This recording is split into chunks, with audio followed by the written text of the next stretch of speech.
I used to have a gap, and people would comment and tell me that I was a gap-toothed hillbilly, and I'm just like, you're going to get judged regardless. Don't let your insecurity of like what people think of you and what you're doing be what holds you back from being successful in your business and what you're passionate about, because they aren't going to reap the benefits, you are.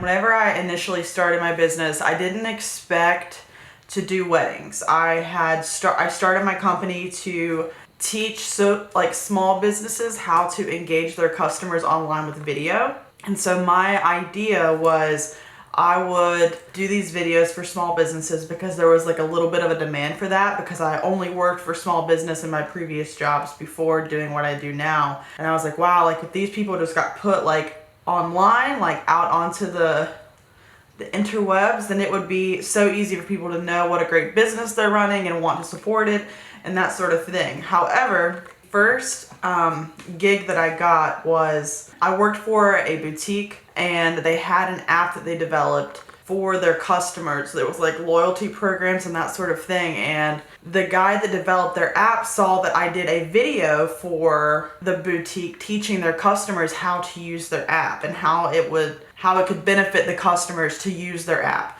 So I created these tutorial videos, and the guy that created the app saw the videos that I made, and he was like, hey, we've got a lot of boutiques that we create applications for, and they don't know how to use them, they don't know why they need them. So if you could like do us some tutorial videos for us to send to our clients.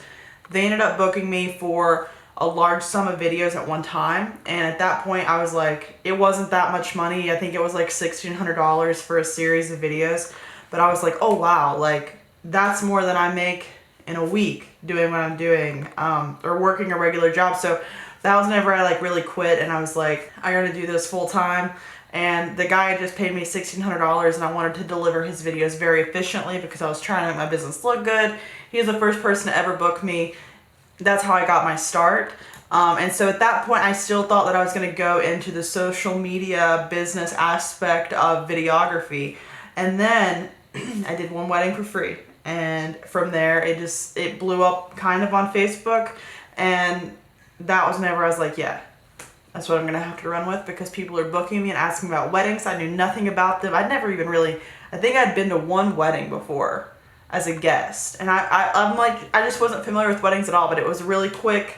Had to do a lot of research, learn the industry, figure it out. But you really don't get any better experience than just being thrown into it and just trusting that you can do it. My second wedding, which was the first wedding that somebody actually paid me to shoot, the stars aligned, and I was able to just like blow that video out of the water, and it got a whole lot of attention on Facebook, and that's kind of how my company got started. Back to the initial question, I did not start my company with the plan to do weddings at all. It's what fell into play, but I've always believed that whenever you're doing whatever you're meant to do, and whatever you were just like set for, once you start doing that, things just like fall into play. Did you have any reservations about putting content out online or like just making yourself vulnerable? The way that I grew up, my whole family made YouTube videos, and that was just sort of what we did. I didn't have that much of a following, but my brother and my dad both did. And with that came a lot of judgment, because we were this like family being put on the internet.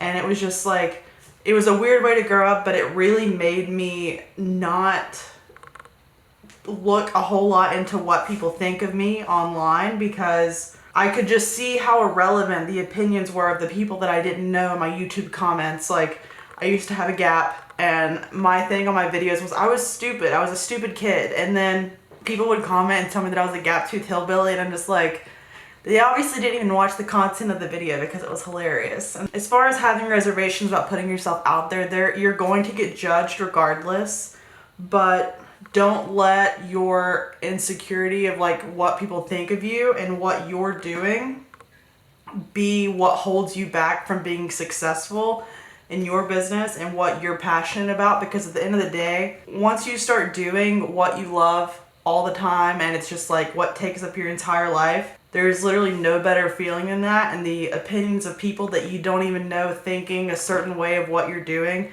is the last thing on your mind. I feel like my posts are annoying to people, especially people that don't post a lot. They're like, wow, this girl's just like always posting videos of herself doing whatever, but stick to it. Don't worry about it and just commit. So yeah, don't let other people's opinions keep you from doing what you want to do, because they aren't going to reap the benefits, you are.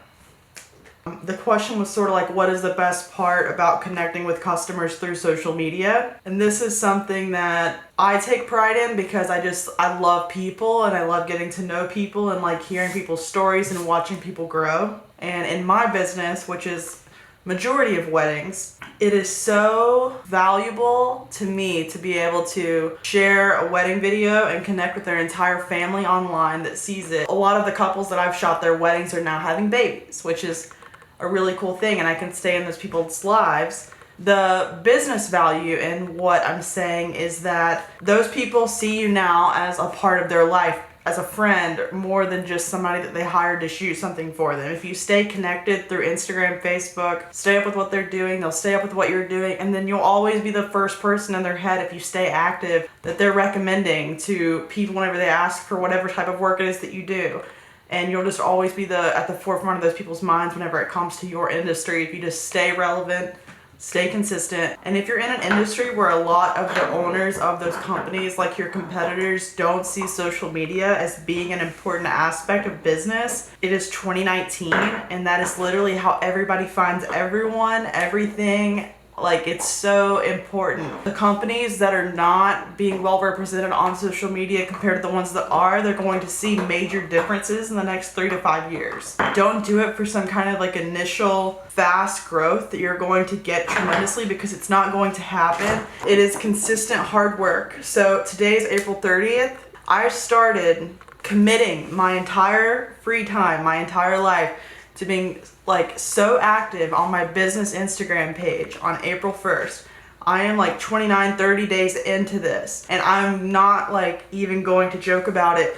2 or 3 days ago, I crashed. I was like, oh my God, I am so exhausted. But like, while I felt that way, I've never felt like more successful or like happier than I ever have before, because it's like, I'm doing what I want to do every single day. I'm consistent online. Like, everything I'm doing is growing, and it's not like, again, some fast paced, like all of a sudden growth. It is like my Facebook videos went from getting like 150 every time I upload them to now they get 400, which that's not like a huge number, like compared to other companies. But to me, I've never seen that kind of growth in my business. So if you actually are giving 110% of your effort into what you're doing, you can't really fail, because you won't let it. What if you could do anything and money wasn't something that went into your thoughts whenever you were trying to figure out what you wanted to do? What would it be? I wouldn't have picked weddings. Like, I'd never have done it. I never knew that I liked it. But I knew that I wanted to make my own schedule and work for myself, and I knew how to use a camera. So it was like,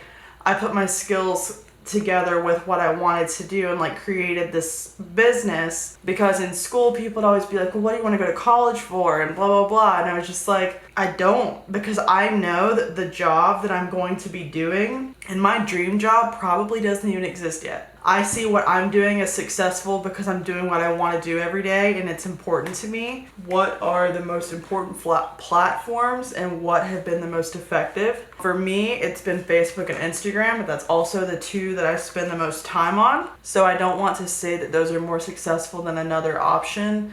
I've heard a lot about LinkedIn lately, and it's more of a Facebook but a business driven platform. I've also like TikTok. It's a bunch of middle schoolers right now. Those kids in middle school aren't going to be in middle school forever, and you should kind of see that as like they will eventually be consumers and the people that are paying for things and all that sort of thing online. So if you could zone into that, and potentially you could have a really successful business in like 6 to 7 years if you do TikTok right. So it's kind of like, it depends on what you're doing. I don't advise to not be on any platform or to be on one more than the other. It's kind of just, if you're going to be on it, be active so that you're relevant. Otherwise, don't waste your time.